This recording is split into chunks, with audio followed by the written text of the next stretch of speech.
that's a different way of kind of categorizing that. Coming from a Central American country, there's dictatorships, there's civil war, you must write political novels. That's our pitch. And it's sort of, it's weird to me. Like as part of the publishing establishment, it kind of sucks. Like I feel like that's a bad thing that we do, but it's the thing that we do.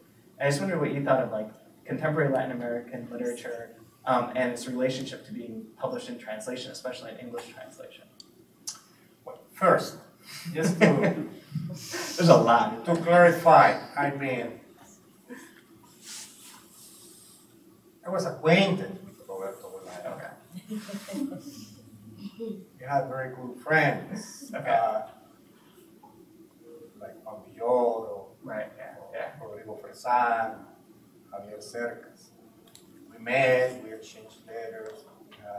I admire his work. He wrote on my work, like some of my books.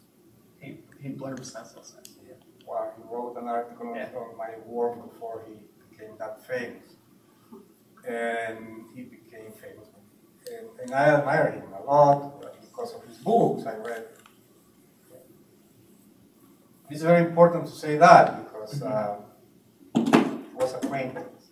We have sympathy. I have his mails. We exchanged things, but we didn't have enough personal contact, what you call a friend. Oh, right, okay. Or editors in the magazines, they say, hey, friends. It's the normal way of saying that. We rely on Facebook in this country. But you know, there are too many sensibilities around and too much money, so better to be precise.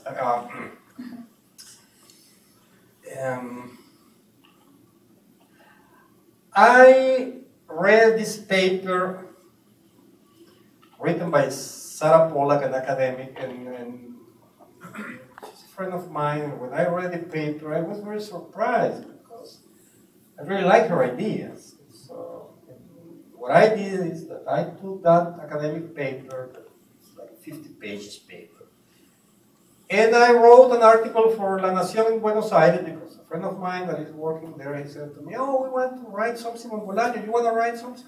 Oh, yeah. I want to get into trouble again. So, and I wrote this article because her ideas, for me, are interesting and I support many of them. Of course, the work is on savage detectives. It's very important to understand that. That article is on the savage detectives. Yeah, how this image was created based on the Savage Detective. It's a great novel. But, of course, since the beginning, you see what I call all the manipulations of the market, of the owner of the money. You know, the first profile of Bolaño in the New Yorker is full of lies. Oh, yeah. He was an heroin addict.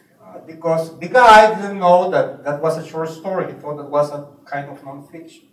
Then that he had been in Los Angeles, because he didn't know, this reported that in Los Angeles, it's a little town in Chile, right? You know, Roberto Bolaño was never in the U.S., was not into his plans to come here, was a country that was not in his horizon, right? Yeah.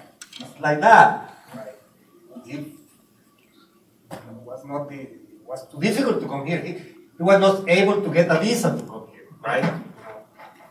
And I don't know if you read his application to the Guggenheim Fellowship. It's a kind of funny stuff. Of course, he didn't get it because he was. I mean, they just took it and they threw it, I guess, because he was not fit to that, right? Because he could not respond to all these formalities, right? He was just straightforward, saying, okay, I did all the jobs.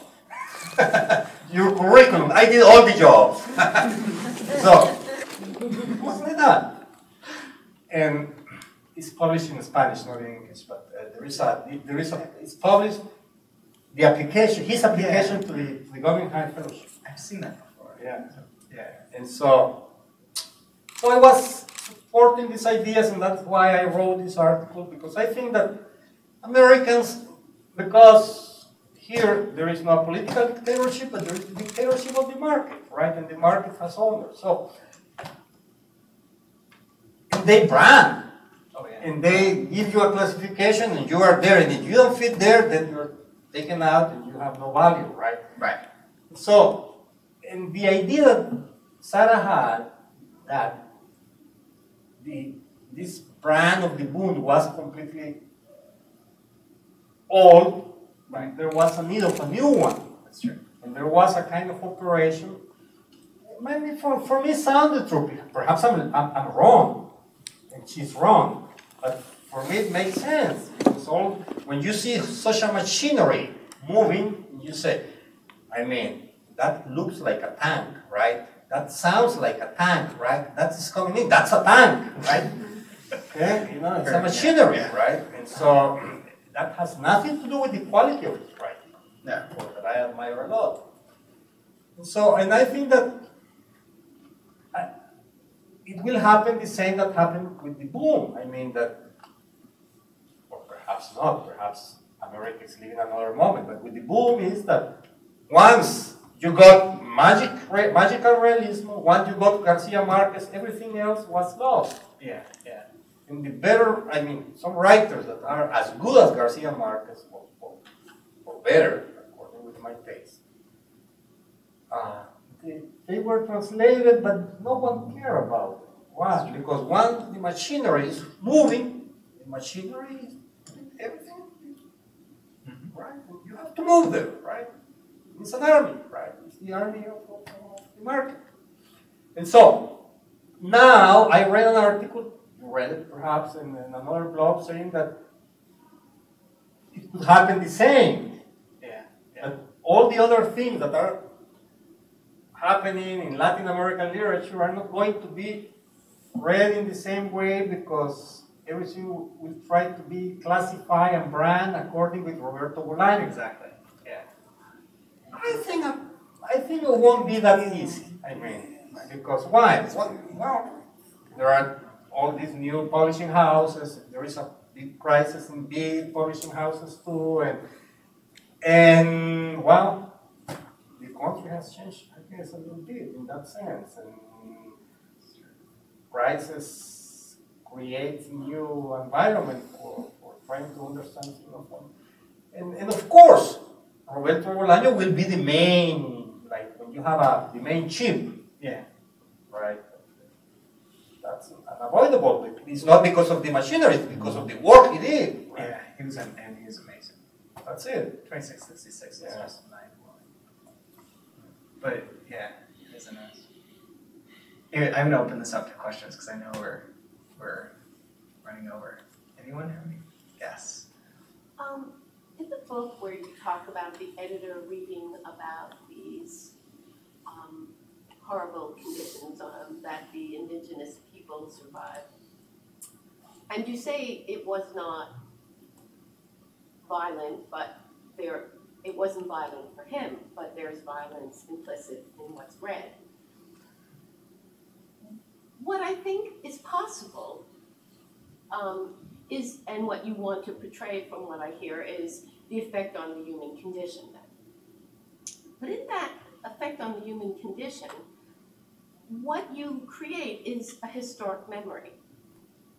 And that has political implication because you can look at societies that have lived in relative harmony, like Croatia, for example, or where there were different groups that were able to get past some history, but for no real understandable reason, they turn on each other.